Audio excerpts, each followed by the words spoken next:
সেনাপ্রধানের সঙ্গে বৈঠক নিয়ে ফেসবুকে পোস্ট দিয়েছেন জাতীয় নাগরিক পার্টির এনসিপি মুখ্য সংগঠক হাসনাত আব্দুল্লাহ ও সার্জিস আলম। তাদের দুজনের ফেসবুক পোস্টের স্ক্রিনশট। সেনাপ্রধান জেনারেল ওয়াকারুজ্জামানের সঙ্গে বৈঠক নিয়ে ফেসবুকে জাতীয় নাগরিক পার্টির এনসিপি মুখ্য সংগঠক হাসনাত আব্দুল্লাহ ও সার্জিস আলমের ভিন্ন ভিন্ন পোস্ট নিয়ে দলটির ভেতরে অস্বস্তি তৈরি হয়েছে।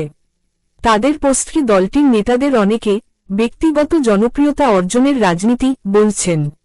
দলীয় ফোরামে আলোচনা ছাড়াই নেতাদের হুটহাট ফেসবুকে পোস্ট দেওয়া নিয়ে এনসিপির ভেতরে চলছে নানা আলোচনা। নিজেদের মধ্যে আলোচনায় নেতাদের কেউ কেউ এমন প্রশ্নও তুলছেন যে এ ধরনের কর্মকাণ্ডে এনসিপি হাস্যরসের বস্তু হয়ে উঠছে কিনা।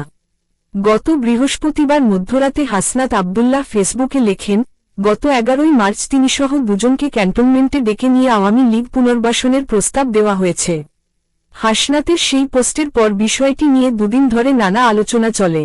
এর মধ্যে আজ রোববার এক ফেসবুক পোস্টে সার্জিস আলম লেখেন, যেভাবে এই কথাগুলো ফেসবুক স্ট্যাটাসের মাধ্যমে এসেছে, এই প্রক্রিয়াটি আমার সমীচীন মনে হয়নি। সার্জিসের এই পোস্টের নিচে মন্তব্যের ঘরে এনসিপির জ্যেষ্ঠ যুগ্ম মুখ্য সমন্বয়ক আব্দুল হান্নান মাসুদ লিখেছেন, এসব কি ভাই? পাবলিকলি বলছি, দুজনের একজন মিথ্যা বলছেন। এটা চলতে পারে না। মানুষ এনসিপিকে নিয়ে যখন স্বপ্ন বুনছে, তখন এভাবে এনসিপিকে বিতর্কিত করার কাদের এজেন্ডা? এনসিপির নেতাদের অনেকের সঙ্গে কথা বলে জানা গেল, হাসনাত ও সার্জিসের এসব ফেসবুক পোস্ট এবং হান্নানের মন্তব্য, এই বিষয়গুলো দলের অভ্যন্তরে ব্যাপক অস্বস্তি তৈরি করেছে। দলের কেন্দ্রীয় কমিটির হোয়াটসঅ্যাপ গ্রুপে বিষয়টি নিয়ে ক্ষোভ দেখাচ্ছেন নেতাদের অনেকে।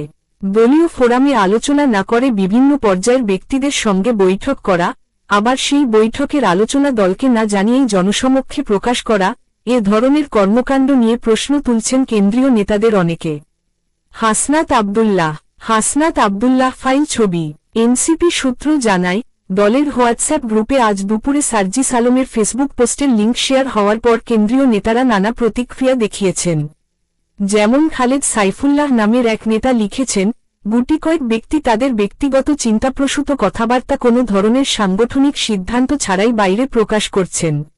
ব্যক্তিগত রাজনীতি হাসিলের জন্য তারা যখন যা ইচ্ছা বলে বেড়াচ্ছেন, সেগুলো যে স্ববিরোধী হয়ে যাচ্ছে, সেটি নিয়েও তাদের কোনো উদ্বেগ নেই। যদি সেলিব্রিটি ফেস, কন্ট্রোভার্সি আর পপুলিজম দিয়েই রাজনীতি করতে চান, তাহলে আমাদের পার্টি থেকে বাদ দিয়ে টিকটকারদের এনে বসিয়ে দিন।